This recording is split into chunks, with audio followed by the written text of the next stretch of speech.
গণবাংলা উচ্চ বিদ্যালয় online class, বিষয় বাংলা, শ্রেণী নবম দশম। তোমাদের স্বাগতম। শিক্ষক পরিচিতি: মোহাম্মদ মহসিন মিয়া, সিনিয়র শিক্ষক, গণবাংলা উচ্চ বিদ্যালয়, আতলাপুর, রূপগঞ্জ, নারায়ণগঞ্জ।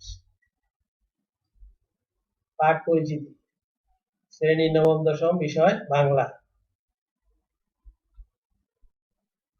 স্ক্রিনে তোমরা গাছের চিত্র দেখতে পাচ্ছ। এই গাছটি নিম গাছ।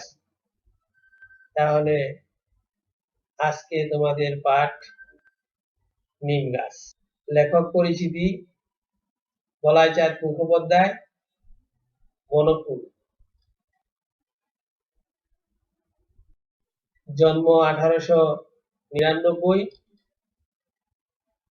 উপন্যাস তৃণখণ্ড, দৈরথ, অগ্নি, সে ও আমি ইত্যাদি। গল্প গ্রন্থ: বাহুল্য, তন্বী, দূরবীন, বনফুলের গল্প। মৃত্যু 1979 সাল।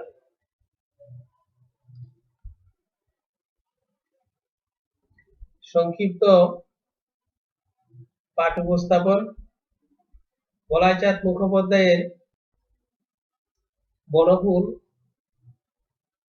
অদৃশ্য লোক গ্রন্থের অন্তর্ভুক্ত নিম গাছ গল্প।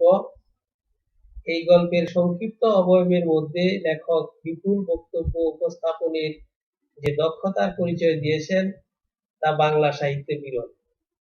নিম গাছের বর্ণনা, এর পাতা, বাকল, ছায়া ইত্যাদির বাহ্যিক উপকারিতা কবিতার মতো বর্ণনা করা হয়েছে এই গল্পে।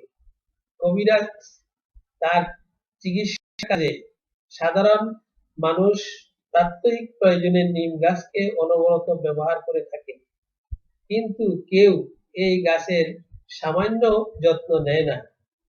একজন কবি একদিন নিম গাছের গুণ ও রূপের প্রশংসা করে। নিম গাছের ভালো লাগে ওই লোককে এবং সে তার সঙ্গে চলে যেতে চায়, কিন্তু মাটির গভীরে তার শিকড়, গাছটি যেতে পারে না। আসলে গাছ তো চলতে পারে না। এটি একটি প্রতীকী গল্প। এই গল্পটি পাঠ শেষে তোমরা শব্দার্থ বলতে পারবে, টিকা লিখতে পারবে, নিম গাছের উপকারিতা সম্পর্কে বলতে পারবে। মূল্যায়ন: নিম গাছের ছাল দিয়ে লোকজন কি কাজে লাগায়?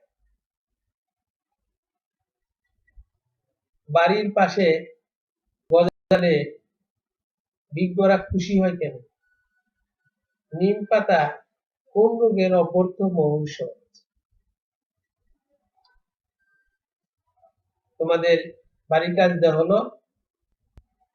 লেখক এই গল্পের নিম গাছকে বাড়ির গৃহকর্মীর সাথে তুলনা করছে। তোমার মতে নিজের বাড়ির গৃহকর্মীকে তোমার নিজের মতে তার গুণাবলীর তালিকা করে নিয়ে আসবে। তোমাদের সকলকে ধন্যবাদ।